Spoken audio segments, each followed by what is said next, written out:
pengertian nilai pelanggan. Menurut Francis Battle, nilai adalah persepsi pelanggan tentang keseimbangan antara manfaat yang diterima dengan pengorbanan yang diberikan untuk mendapatkan manfaat tersebut. Beberapa pelanggan beranggapan bahwa nilai sama dengan harga yang murah. Untuk kelompok pelanggan lainnya, nilai berarti terpenuhnya tuntutan yang mereka berikan. Dan bagi kelompok lain, kualitas adalah pertimbangan utama. Berikut ini adalah nilai pelanggan dari sisi pengorbanan. Yang pertama adalah uang. Harga yang ditawarkan. Harga di sini dapat berupa harga yang tertera atau yang tidak tertera. Mungkin ada biaya tambahan kartu kredit, beban bunga untuk pembayaran yang diperpanjang, atau biaya garansi. Mungkin juga ada diskon yang diberikan untuk pelanggan khusus, pembayaran awal, atau pembelian dalam jumlah banyak. Yang kedua adalah biaya pencarian. Proses pembelian meliputi pekerjaan yang melelahkan, seperti ketika pelanggan mencari solusi dan membandingkan beberapa pilihan. Proses seperti ini dapat memakan waktu yang lama. Yang ketiga ada biaya fisik. Pembelian bisa menjadi pengalaman yang sangat melelahkan dan menegangkan. Biaya fisik bisa begitu mahal untuk beberapa pelanggan sehingga mereka menunda pembelian sampai saat yang lebih baik. Bahkan pelanggan lainnya membatalkan pembelian seluruhnya. Risiko juga menjadi pertimbangan dalam menghitung biaya fisik. Risiko memiliki berbagai bentuk, yaitu seperti kinerja, fisik, keuangan, sosial, dan psikologis. Selanjutnya adalah sumber-sumber nilai pelanggan. Membuat penawaran yang dapat menciptakan nilai bagi pelanggan merupakan proposisi nilai. Alat-alat yang digunakan untuk menciptakan nilai disebut marketing mix atau yang biasa kita kenal dengan 4P, yaitu product, price, promotion, dan place. Jasa adalah kinerja atau tindakan yang memenuhi persyaratan sebagai berikut. Pertama, tidak nyata. Jasa tidak dapat dilihat, dirasakan, atau diindra sebelum dikonsumsi. Hanya usaha jasa kaya dengan pengalaman dan atribut kepercayaan, tetapi kurang memiliki atribut pencarian. Atribut pengalaman adalah atribut yang hanya dapat dialami dengan mencoba produk tersebut.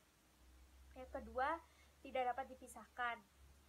Tidak seperti barang yang diproduksi sekaligus pada suatu lokasi tertentu dan dikonsumsi di lain waktu, di lokasi yang berbeda, jasa dihasilkan pada waktu dan tempat yang sama ketika dikonsumsi.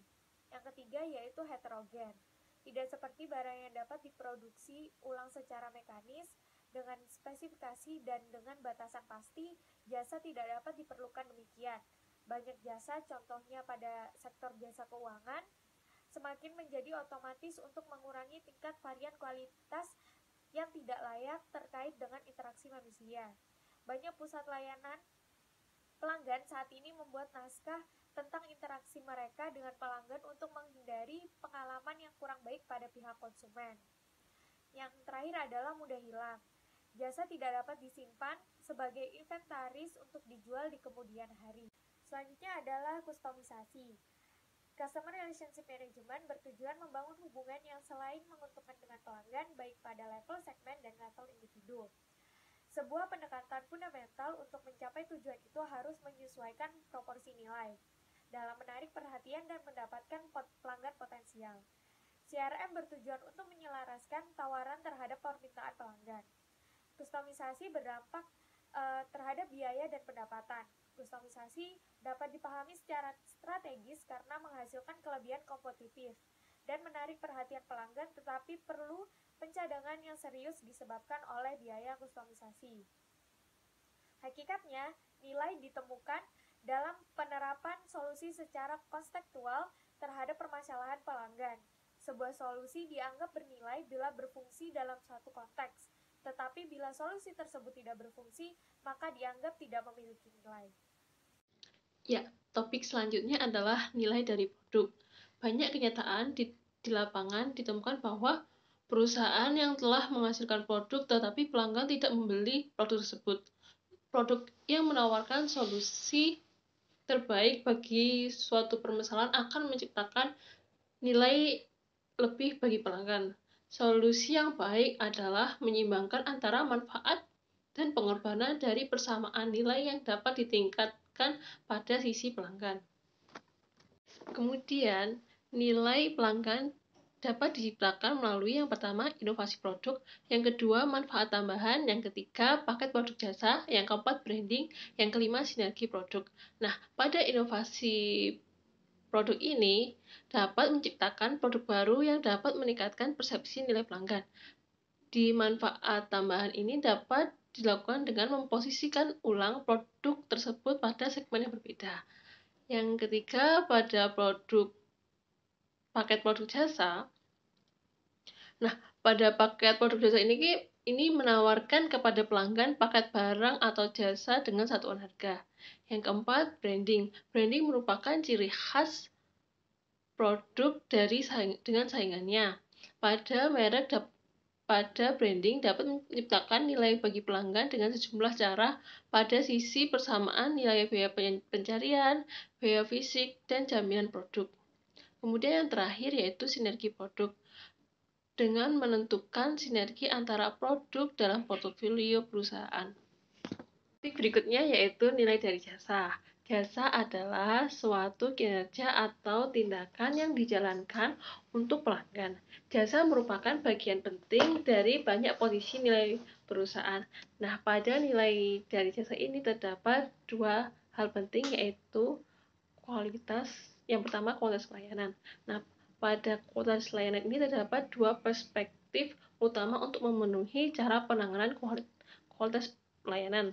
Yang pertama, kualitas layanan adalah kesesuaian dengan spesifikasinya.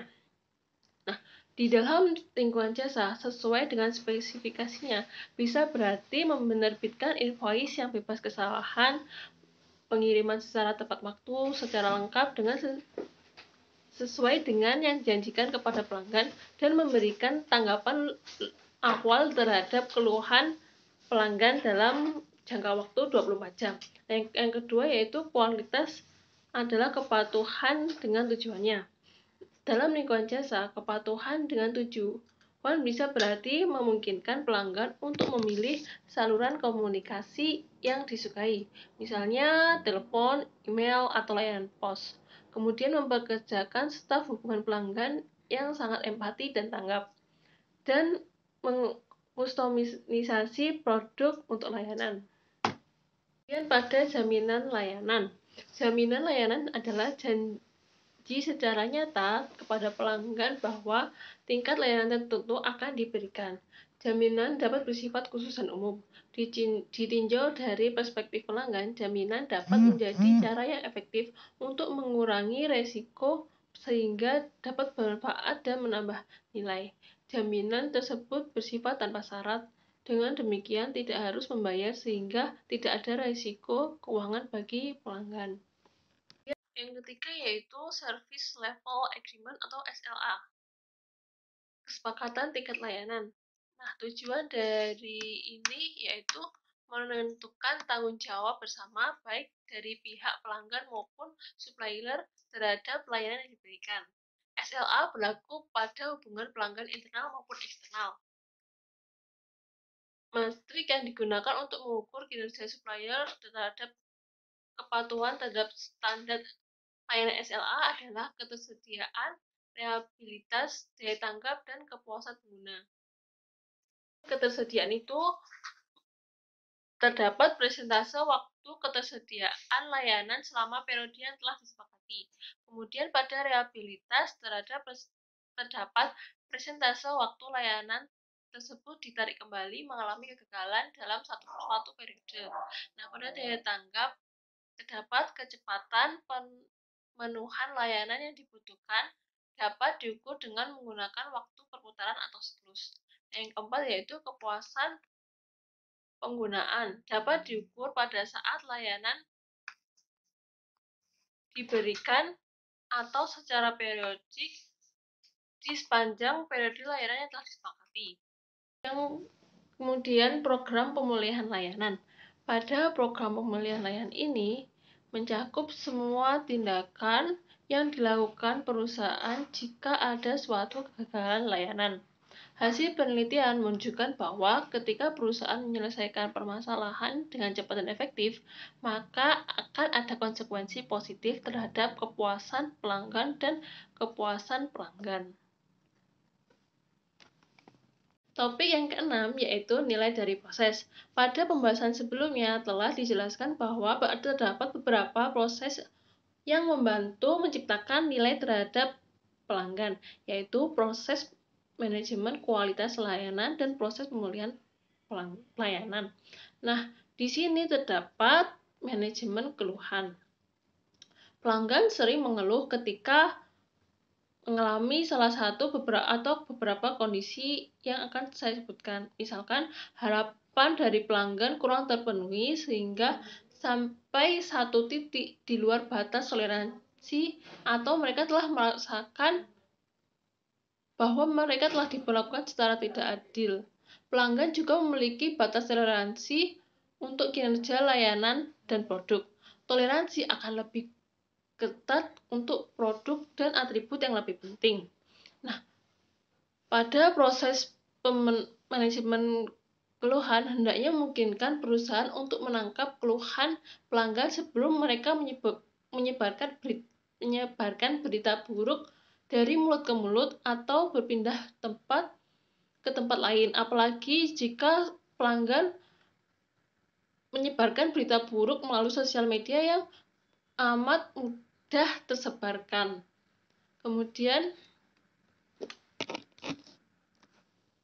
hasil dari penelitian menyarankan bahwa komunikasi dari mulut ke mulut akan memiliki pengaruh yang luar biasa, terutama terhadap citra perusahaan. Selanjutnya, nilai SDM.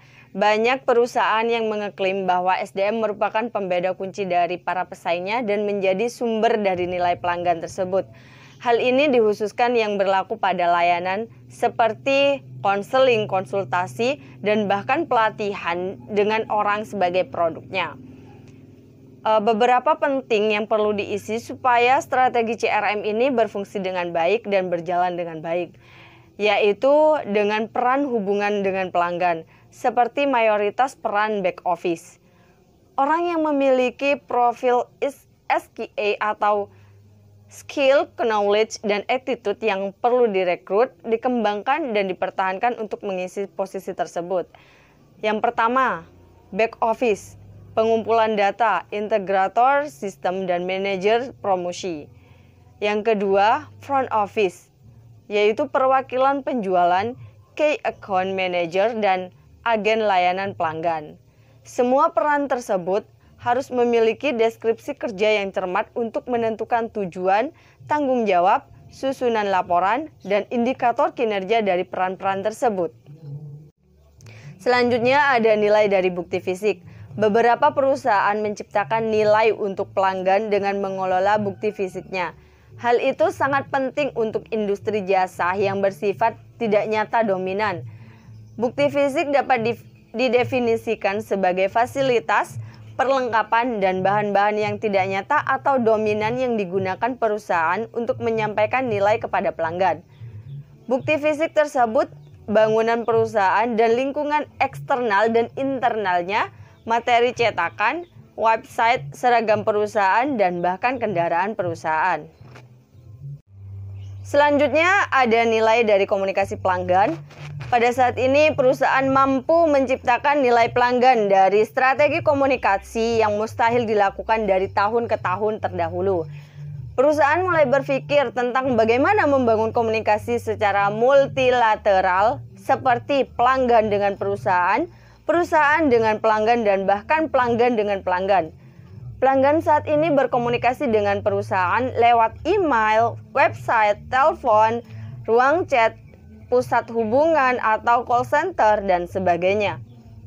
Ada 3 proses yang dapat meningkatkan kekuatan komunikasi untuk menciptakan nilai bagi pelanggan. Yang pertama, disintermediasi.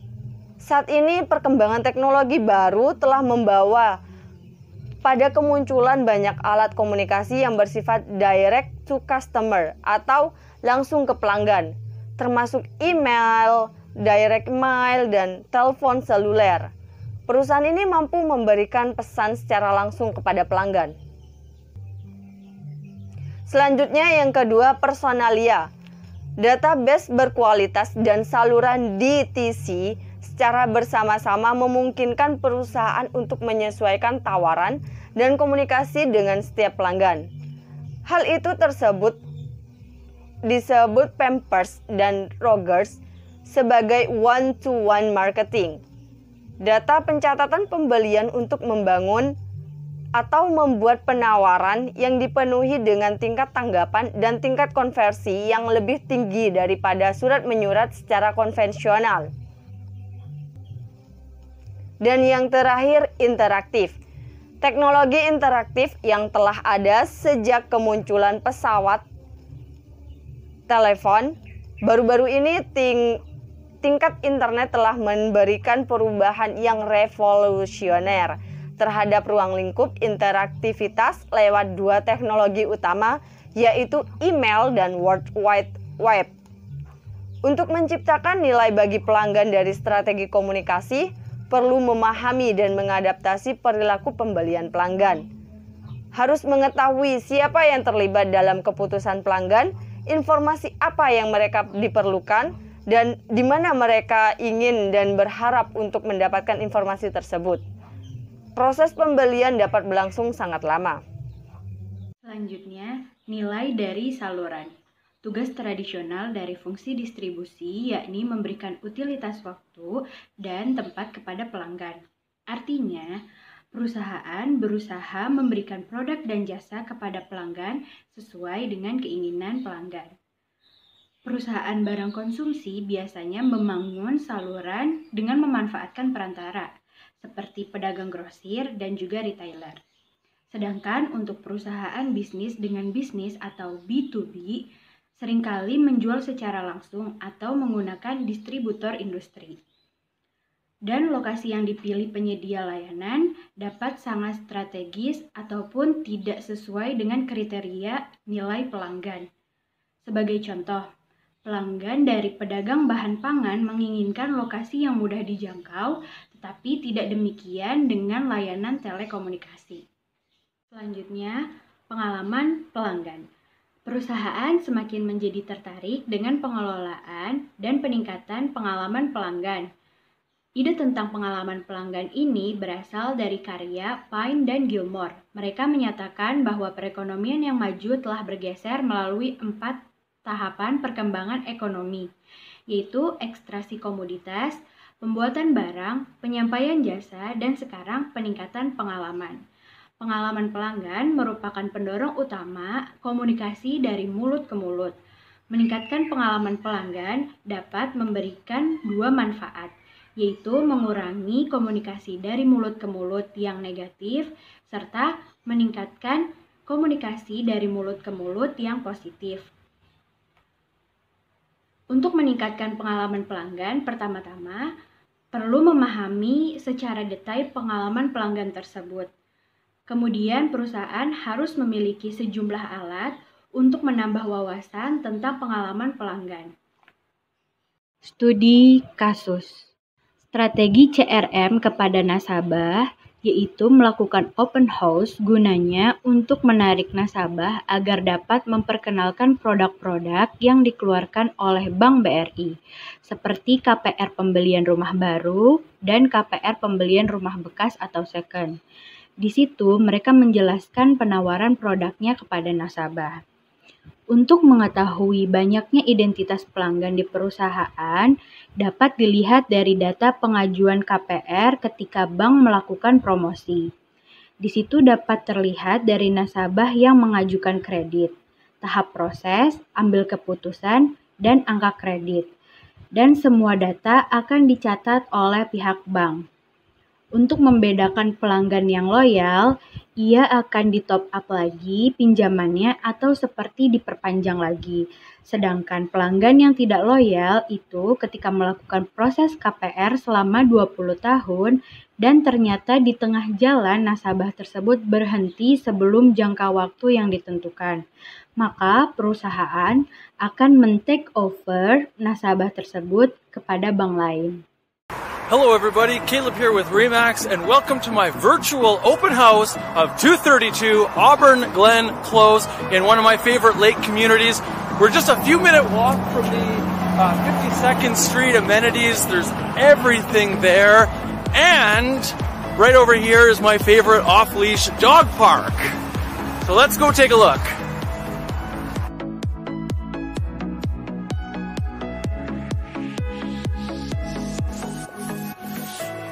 Welcome. Quiet cul-de-sac. There's a lot of kids, a lot of families. We're close to a lot of schools and parks and playgrounds. Let's take a look.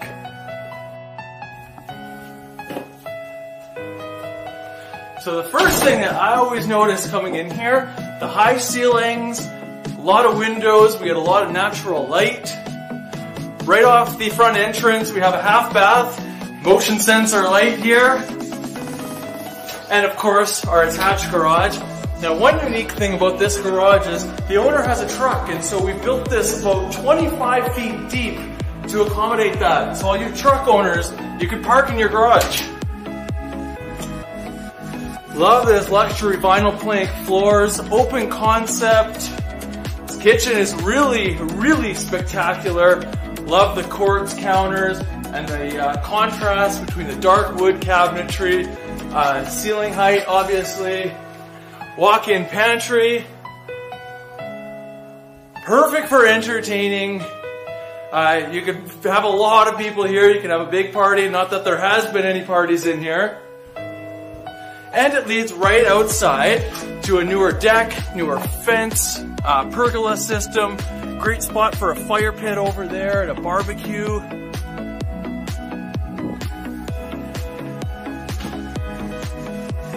Now, the basement is undeveloped, however, it does have a great layout for when you do develop it. All the utilities are on one side, there's a rough-in for a bathroom, tall ceilings, 9-foot ceilings down there as well, and big windows, so let's head upstairs. I love this big window too, big picture window. So upstairs features upstairs laundry, which is so convenient. One guest bedroom here. Now you'll notice this is a king bed. Fits it perfectly. You could fit more furniture in here if you wanted, or some bunk beds if you have children. Awesome bonus room. Perfect for families, for gaming, for movies. And of course, the full bathroom that the children will share. You notice that the quartz countertops has been carried throughout the bathrooms as well. Now I think this bedroom may even be a little larger than that one. Again, ample size for bed, little desk for the kids, whatnot. And finally we have our master bedroom. Again, this is a king bed. There's a lot of extra room for furniture, desk, sitting area. We have run electrical over here, so if you do want to put a TV on the wall, it will accommodate that. And of course, a walk-in ensuite plus closet, double vanities. Again, the quartz counters, soaker tub, standalone shower. Walk-in closet with some motion sensor lights again. So this home really has it all. If you guys have any questions, you'd like to book a viewing, you know where to find me. Hope you have a great day and thanks for watching. Jadi sebelumnya kita sudah menonton virtual open house dari salah satu real estate di luar negeri. Di sini kita bisa melihat bahwa tadi ada seseorang yang menunjukkan berbagai view dari jalan yang merupakan jalur transportasi atau sarana transportasi dari salah satu real estate atau usaha perumahan. Kemudian ia juga menjelaskan detail dari segala aspek yang ada di dalam rumah tersebut, dari mulai sudut ke sudut. Nah, virtual open house ini dilakukan demi menciptakan kepercayaan dari konsumen, apalagi di era pandemi ini. Itulah mengapa perusahaan real estate atau perumahan memutuskan untuk membuat virtual open house ini. Jadi, agen dari perusahaan akan mengajak calon konsumen online-nya untuk melihat dengan jelas detail rumah yang sedang dipasarkan. Strategi ini didasari oleh kecenderungan konsumen yang lebih tertarik dengan segala hal yang bersifat mendetail. Strategi ini juga dapat membentuk nilai pelanggan karena pelanggan dapat membandingkan antara keseimbangan manfaat yang akan ia terima dan pengorbanan yang akan ia berikan. Di sini manfaatnya berupa rumah yang akan ia beli, sedangkan pengorbanan yang akan ia berikan adalah berupa biaya yang akan ia keluarkan untuk mendapatkan rumah tersebut.